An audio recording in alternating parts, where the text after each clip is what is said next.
నేనంతా నీకు. నువ్వు వద్దు నాకు. నేను నిన్ను క్షమించాను, కానీ ఇకపై నువ్వు నా జీవితం దరిదాపుల్లో కూడా ఉండాలని మాత్రం కోరుకోవడం లేదు. క్షమించానని ఇంకొక అవకాశం ఇచ్చి మళ్ళీ మొదలు పెడతానని అనుకోవద్దు. ఎందుకంటే క్షమించడం నా కోసం, నా మనశ్శాంతి కోసం, నన్ను నేను పునర్నిర్మించుకోవడం కోసం, నిన్ను చేరాలని వేసిన తప్పుటడుగులు సరిదిద్దుకోవడం కోసం, నీ మెప్పు పొందాలని ఖర్చు చేసిన సమయాన్ని తిరిగి పొందడం కోసం, నా మనస్సాక్షికి విరుద్ధంగా నటించి శిథిలమైన నా ఆత్మగౌరవానికి జీవం పోయడం కోసం. కానీ ఒకటి మాత్రం స్పష్టం, నా జీవితంలోకి మళ్ళీ నీ ప్రవేశం నిషిద్ధం. నేను నీకు మంచి జరగాలని కోరుకోగలను, కానీ నువ్వు నా జీవితంలో ఉండాలని అనుకోకపోవచ్చు.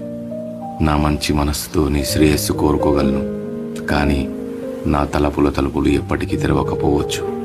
నేను కోపాన్ని వదిలేశానని, నేను అనుభవించిన నరకాన్ని మర్చిపోయానని కాదు.